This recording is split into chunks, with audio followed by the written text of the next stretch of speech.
Активистите против рудникот кај Ловица и Штука тргнаа по населените места да им објаснат на жителите во општините Босилово и Новосело кои ќе бидат штетните последици од работата на рудникот.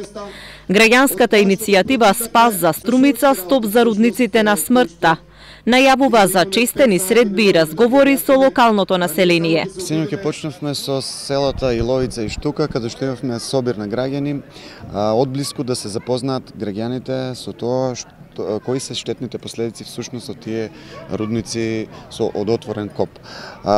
Имаше доста граѓани собрано во Иловица и во Штука. Нашите согледувања во однос на тоа е дека луѓето навистина не сакаат и се против рудници да се отварат во нивните краеви, затоа што откако ќе ги согледат последиците, има луѓе кои знаат веќе, има луѓе кои тек ги дознаваат. Откако ќе ги согледат последиците, тие се навистина ужаснати од прво тоа што слушаат, а второ тоа како досега никој не им кажал дека ќе има всушност такви катастрофални последици по природата, по човековото здравје, по сите живи суштества всушност. На синокешниот собир присуствуваа и жители на Новосело.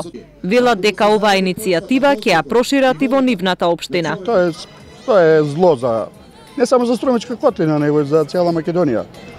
Луѓето не се свесни, бидејќи луѓето кои доаѓаат таму од рудникот, да кажеме, одржаа некои презентации, ама на тие презентации беше 5 до 10 луѓе и тоа ни повеќе, така да сето тоа е лажа дека имало дебати, јавни собири и тоа, но нема врска, тоа не е кажано она што треба да се знае.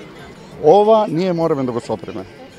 Ова е зло за цела Струмичка околина, за цела Македонија, видејќи, јас како економиски ви кажам само една работа.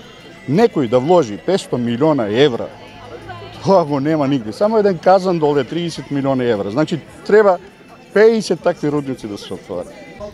Целта на иницијативата Спас за Струмица, Стоп за рудниците на смртта е организирање на референдум во овие општини на кои што граѓаните непосредно би се изјасниле дали се за или против работата на рудникот Иловица Штука.